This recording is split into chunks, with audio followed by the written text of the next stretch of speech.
Esta sessão chama-se Queimar o cesto do pão, o impacto mais amplo da agressão da Rússia na Ucrânia. É uma grande honra e um privilégio apresentar Eduard Heger, primeiro-ministro da Eslováquia, e Karl Nehammer, chanceler austríaco. Primeiro-ministro, deixe-me começar por si. Quais são as questões mais urgentes que acha que estão na agenda para resolver? Já passaram mais de 100 dias desde que a guerra começou. Ouvimos ontem o presidente ucraniano Volodymyr Zelensky que, antes de mais, eles precisam de ajuda com armas para se protegerem. A segunda questão importante são os cereais que têm na Ucrânia e estão bloqueados.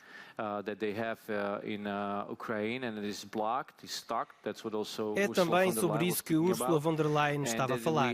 E têm de ser distribuídos pelo mundo rapidamente, porque, caso contrário, enfrentaremos uma grande fome. E, na minha opinião, não pensámos nisso no início. Quando Putin começou a agressão, vimos um impacto na Ucrânia. Depois começámos imediatamente a sentir um impacto na União Europeia. Mas agora vemos como ele está, eu diria, a aterrorizar as pessoas em outras partes do mundo que não têm nada a ver com esta guerra e está a empurrá-las para a ameaça de uma grande fome que pode causar uma onda de migração, etc. É uma grande instabilidade. É por isso que temos de agir muito rápido. A primeira prioridade é ajudar os ucranianos a defender os portos marítimos para poderem começar a exportar cereais nos barcos, nos navios, porque nós sabemos que se usarmos comboios será mais lento exportar os cereais através das rotas de cereais.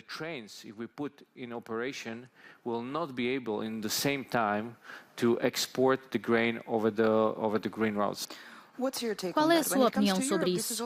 É algo ligeiramente diferente quando se trata da Europa, porque, é claro, já ouvimos o aviso severo da ONU sobre a crise alimentar e a segurança alimentar, que poderá durar durante anos se não for abordado e resolvido agora. Mas ouvimos também da União Europeia, desde o início de abril, que por agora é autossuficiente em termos alimentares. Eu considero que o que precisamos agora é de retirar o trigo da Ucrânia.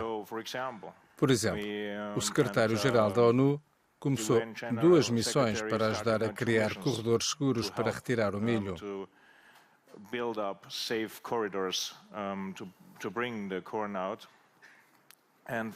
E numa chamada, o presidente Putin garantiu que o exército russo não iria atacar qualquer transporte de milho. O porto de Odessa, por exemplo, foi armadilhado. E ele disse-me que agora os ucranianos têm de fazer a desminagem. Eu disse-lhe que sim, que é uma boa ideia, mas que ele tinha de garantir que as forças russas não atacarão o centro de Odessa. Ele disse-me que garantiria isso, mas são apenas palavras. Não sabemos se é verdade ou não. Acho que agora precisamos das Nações Unidas nesta questão, porque talvez no futuro haja a possibilidade de libertar os portos, mas agora precisamos de exportar as sementes, o trigo e o milho da Ucrânia. Como é que podemos, de algum modo, garantir uma solução instantânea agora e também uma que funcione não a longo prazo, porque as infraestruturas são uma questão diferente, quando se trata de entregas ferroviárias, mas daqui a 1 mês ou em 6 meses para a próxima colheita de cereais? A primeira coisa é assegurar os portos, o de Odessa e os outros, e depois de encontrar a solução onde teremos os russos de um lado e ucranianos do outro, e depois tirar as exportações do país. Significa também que esperamos que a segurança dentro do país possa ser assegurada de modo a que a replantação de uma nova colheita esteja pronta a ser efetuada. Como a Ucrânia é o celeiro do mundo, estas são prioridades mais elevadas do que as prioridades nacionais. Acho que isto é o que temos de salientar também a Vladimir Putin. Ele deve entender que estas são prioridades globais e que a pressão dos países sobre esta questão global tem de estar presente. Temos de estar unidos e dizer-lhe que ele é a causa de vários problemas, de modo a libertar o caminho para garantir a segurança alimentar para o resto do mundo. Este é o segundo passo e depois podemos falar sobre a reconstrução das infraestruturas na Ucrânia, porque não queremos que este país morra diante dos nossos olhos, porque não tem recursos suficientes. Não pode ser autossustentável.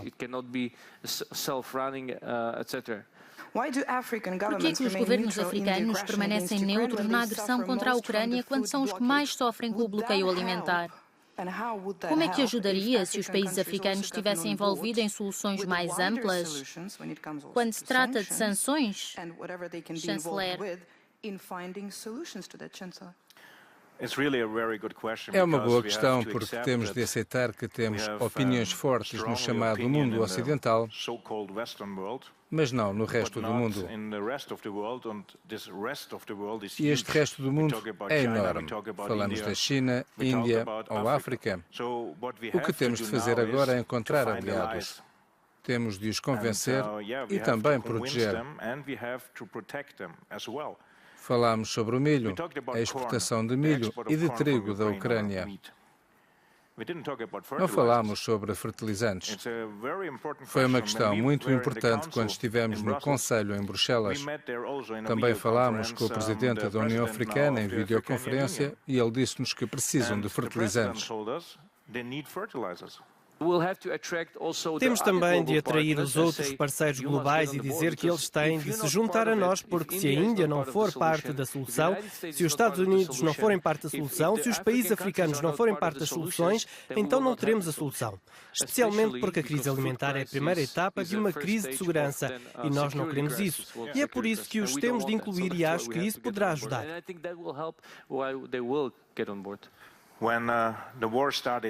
Quando a guerra contra a Ucrânia começou, a solidariedade na Europa era muito forte. E acho que pela primeira vez nós mostramos união contra a agressão russa.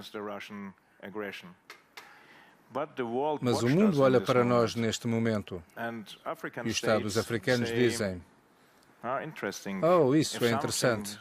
Se alguma coisa acontecer na Europa, vocês vivem em solidariedade, vocês mantêm-se fortes. Nós tivemos tantas crises em África nos anos anteriores. Onde é que vocês estiveram? Qual é o valor de uma vida em África em comparação com a Europa?" Acho que devemos refletir sobre isto. A razão pela qual estes países não nos apoiam é porque dizem: agora vocês querem que nós apoiemos as sanções contra a Rússia. Mas nós também precisamos do milho russo. Então por que devemos fazê-lo? Precisamos dos fertilizantes russos. Então por que devemos fazer isso? Considero que temos de demonstrar o nosso interesse pelo continente de uma forma que lhes permita acreditar em nós. Nós dizemos aos países à nossa volta, se eles se querem juntar a nós, terão de reformar. Mas vemos com estes desafios globais que terão de existir reformas das organizações globais, porque é o que Carlos acabou de dizer. Os países de outros continentes estão a perguntar por que é que não se comportavam assim quando eles estavam em apuros. É uma questão justa, porque nós somos aqueles que honram a democracia e os valores de liberdade, as regras do direito, a justiça e o tratamento justo. Depois eles perguntam: como podemos ser fiéis e dar um tratamento justo e depois não agir de forma justa para todos? No início da invasão russa, quando se tratava de usar coisas como armas, havia a energia russa. Falávamos de utilizar a energia como arma, como uma alavanca da Rússia. Agora a pergunta de Henrique: será que Putin está a utilizar os alimentos como arma? A Síria, o Líbano e o Egito são mais dependentes dos cereais da Ucrânia e da Rússia. Poderá a escassez de alimentos conduzir a uma nova vaga de refugiados? E será isto utilizar a comida como arma? Ele está a usar tudo como arma. Antes de ter usado os alimentos, estava a utilizar a informação, porque repare como uma guerra híbrida estava a ser conduzida na Eslováquia, em outros países do flanco oriental. Tanta desinformação, tantos embustes que nunca enfrentamos tanto como nos últimos 2 meses.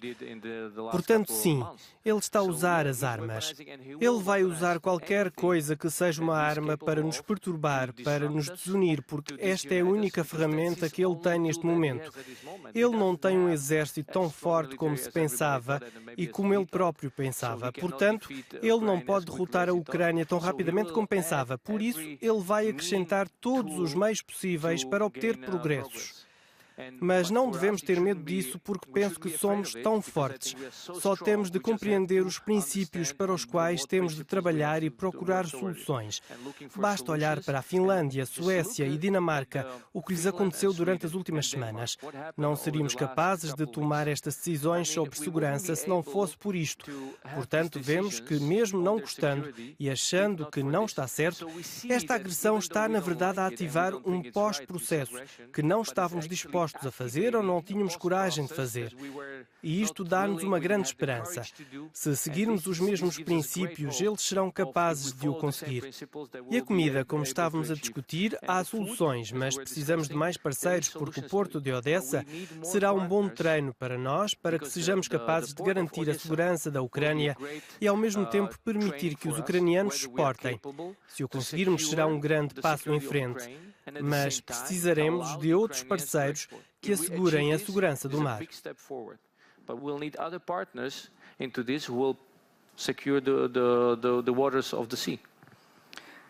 Uma pergunta de Alexander Berezovsky. As minhas desculpas pela pronúncia. Uma pergunta para os dois oradores. Putin vai pedir um preço para desbloquear os portos do Mar Negro. Estariam prontos para levantar as sanções da União Europeia em troca? O chanceler esteve numa chamada recente com Vladimir Putin e ele disse que estava inteiramente consciente da questão da segurança alimentar e disse que tinha dado sinais de que estava preparado para permitir algumas exportações nos portos marítimos. Mas isso depende do levantamento das sanções. Ele disse o mesmo a Olaf Scholz e a Emmanuel Macron, que lhe telefonaram depois da minha chamada. Ele não mencionou as sanções quando falou sobre permitir a exportação de milho para fora dos portos do Mar Negro. Mas a questão é sempre a mesma. Quando se fala com o presidente Putin, até que ponto podemos confiar nele? Eu acho que temos de fazer coisas diferentes. Tal como o Eduardo disse, é muito importante libertar Odessa.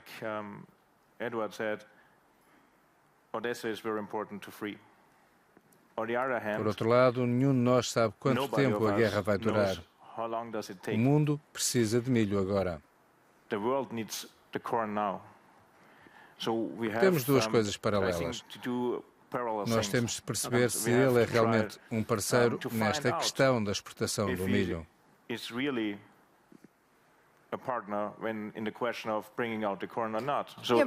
Como é que se descobre isso? É um preço muito alto a pagar para um teste, ver se há ou não confiança. E se isso não resultar, qual seria o preço? Não se trata de sanções. E a questão da exportação do milho, eu acho que isto pode ser importante neste cenário. E considero que precisamos das Nações Unidas e do secretário-geral agora está a dar o seu melhor. E vamos ver até onde podemos chegar. Primeiro-Ministro, é a sua vez. Eu creio que as sanções não devem ser a questão para libertar ou não o porto. Este é um assunto distinto. Estas são questões diferentes devido à sua agressão. Duas questões totalmente distintas. Nós precisamos de outros parceiros que se juntem a nós e vamos separar as águas e dizer, não se trata de comércio entre a União Europeia e a Rússia. O que é que se negocia? E isso abrirá o espaço no mercado?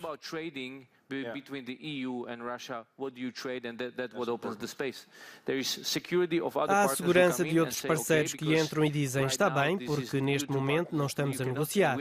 Não há realmente quaisquer negociações porque Vladimir Putin não está a permitir negociações com ninguém.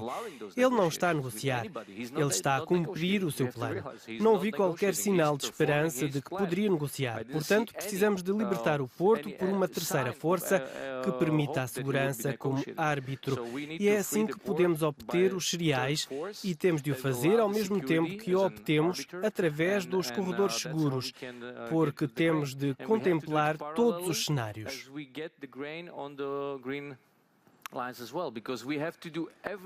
Não podemos escolher, então vamos concentrar-nos num único cenário. Todos os cenários que pudermos fazer juntos, temos de o fazer ao mesmo tempo, porque só assim poderemos ter êxito. É uma situação muito difícil, há poucas respostas, tantas perguntas, mas só se trabalharmos arduamente e procurarmos juntos novas respostas, então poderemos ser bem-sucedidos. Meu nome é Pavel, sou um analista de política externa na Eslováquia e gostaria de lhe fazer, chanceler, uma pergunta que será um pouco pessoal sobre si e Vladimir Putin. Tem relações especiais com Vladimir Putin? Não tenho quaisquer relações especiais com ele, mas acho que é necessário, em conflitos, falar com ambos os lados. Quando eu decidi ir à Ucrânia depois do presidente Putin, eu falei sobre o assunto com o presidente da Comissão, com o presidente do Conselho, com o chanceler alemão e com o presidente da Polónia, porque ele é um dos maiores críticos sobre o assunto. Quando eu estava lá, vi um homem que está na sua própria lógica de guerra.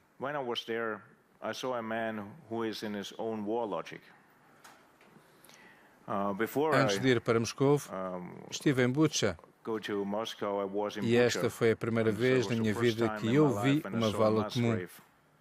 E penso que foi necessário e depois foi correto confrontá-lo com isso. Acho que é necessário falar, não só por telefone. É necessário olhar-nos nos olhos. E agora a posição austríaca é nova, porque em tempos passados nós sempre, ou com muita frequência, declarávamos a nossa neutralidade, mas não é possível fazer isso ou as outras coisas. Agora somos claros. Decidimos sobre todas as sanções. Apoiamos a entrega de munições e armas. Não podemos fazê-lo nós próprios, mas damos apoio. Eu já disse antes, não temos tempo. Temos de encontrar soluções agora. E é de facto uma grande questão do que isso significa para a segurança na Europa. Vou dizer-vos uma coisa. Estamos numa posição especial na Áustria, mais do que na Eslováquia. Agora protegemos mais de 75 mil ucranianos. E ao mesmo tempo tenho 21 mil requerentes de asilo de todo o mundo. Da Síria, do Afeganistão, 21 mil agora. O que significa isto no final do ano? É uma questão de segurança. O que significa se existir fome no mundo, se o norte de África está destabilizado? Eu penso que é necessário aqui partilhar toda a informação e todos têm de fazer mais para acabar com a guerra. Primeiro que tudo, Putin, e todos nós temos de tentar pressioná-lo para o levar a isto, para dizer basta, mais não. Primeiro-Ministro, uma conclusão. Vemos até mesmo com esta discussão que estamos a enfrentar desafios cada vez maiores.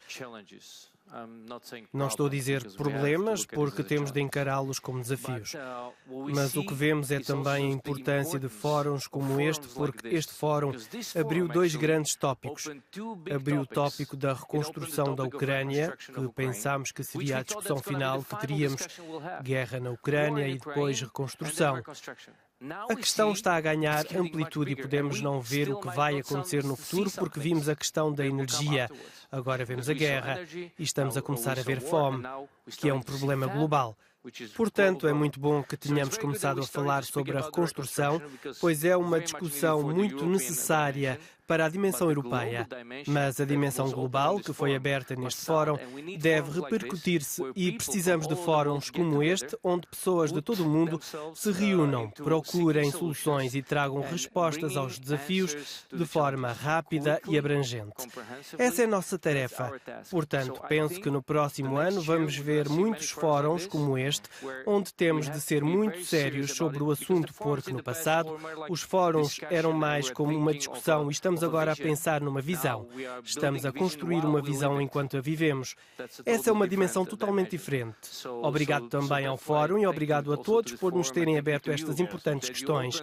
Mas vocês também ouviram, vamos procurar as soluções em conjunto e vamos envolver muitos mais atores globais. Muito obrigada. Quero agradecer aos oradores. Muito obrigada por estarem aqui a participar nesta sessão. Obrigada pelo vosso ponto de vista. Obrigada a todos na sala e a quem está em streaming. Chanceler, Primeiro-Ministro.